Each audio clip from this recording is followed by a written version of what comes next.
Crispy, crunchy, and oh so indulgent, fried onion rings are one of the greatest snacks of all time, and I'm showing you how you can make them at home.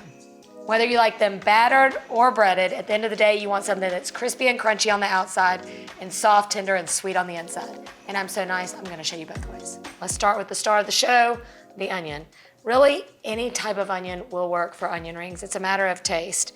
I love this time of year, a sweet Vidalia onion, and they are just so easy, especially if you like a nice thick onion ring. To get a big bite of a sweet Vidalia onion is quite nice. For a stronger oniony flavor, a white or a yellow onion will do great.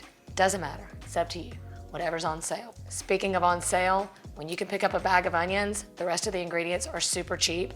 You can feed a crowd a delicious side dish for pennies. First, we have to make onion rings. So to do that, you're gonna slice off the top and the bottom of an onion. I find that you have a little more control when you use a large serrated knife. Make a slight slit in the first layer of the onion, and it makes it really easy to peel right off. Some recipes will call for you to soak your onion slices in ice cold water. That will take some of the bite out of the onion and some of that sulfuric kind of taste. If you're using a milder onion like a Vidalia, you probably don't need to do that. Once you've got your slices, you just pop out the rings. If you're not a fan of just the big chunky bite of onion, you just want to slice your onions really thin.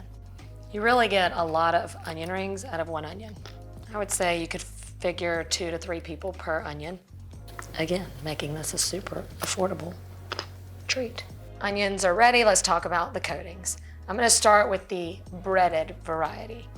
This is a great choice if you want to prep all of your onion rings before serving, because you can do this all ahead of time and just keep them breaded, stored in the fridge or the freezer. We're just gonna set up a basic breading procedure with a couple little twists. We'll start with the flour mixture. I've just got some basic all-purpose flour, and to that I'm gonna add in some baking powder and salt. Whisk that up. The baking powder is gonna help make these extra crispy. In the second dish, we've got an egg, and to that, just gonna add in some milk. This is one of our top-rated recipes at Allrecipes, and the seasoning really happens at the end. Just like a lot of fried foods, it's great to season them right when they come out of the oil. That's when they have a chance to really soak it up. And then in the last dish, I've just got some plain breadcrumbs. A good twist for extra crunch is to mix this with some panko breadcrumbs. I'm gonna get all my onion rings ready to go, and then we'll fry them up all at once.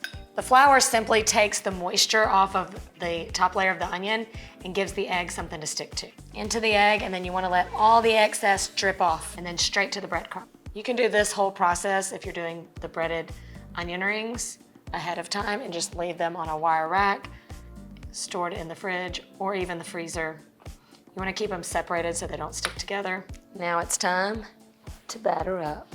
This is a very simple, straightforward batter that you could use for lots of different vegetables. We're gonna start by cracking an egg into the flour.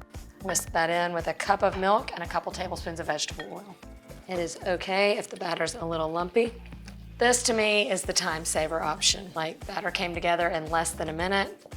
Dip your onions in straight to the oil. You can have this on the table in like way less than half an hour. If you wanted to air fry your onion rings, my advice would be to do the breaded ones and not the battered. The battered will just make your air fryer a mess.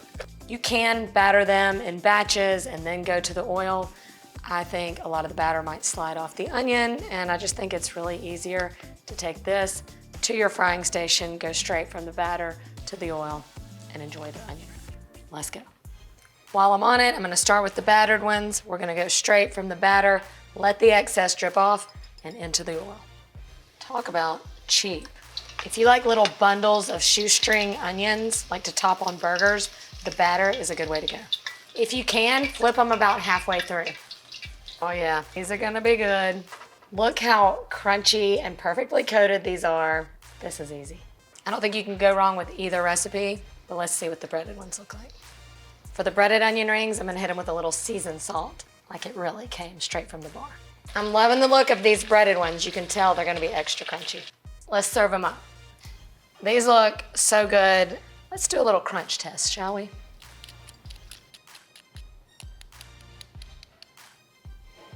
And a taste. This to me feels a little more like bar food. This is the one you make when you're just on a time crunch. These come together so fast. How do you pick? These are so crunchy. The onion inside is so tender. You didn't see me take a bite with a big slimy onion coming out. Cooked perfectly, so crunchy. It's a tie. Breaded or battered, you can't go wrong. They're super affordable, easy to make, and downright delicious. I hope you'll give one of these recipes a try, and when you do, don't forget to tag me. Now get cooking. Is that good enough? Are we good? Do I need to do anything else again? Just do it all again?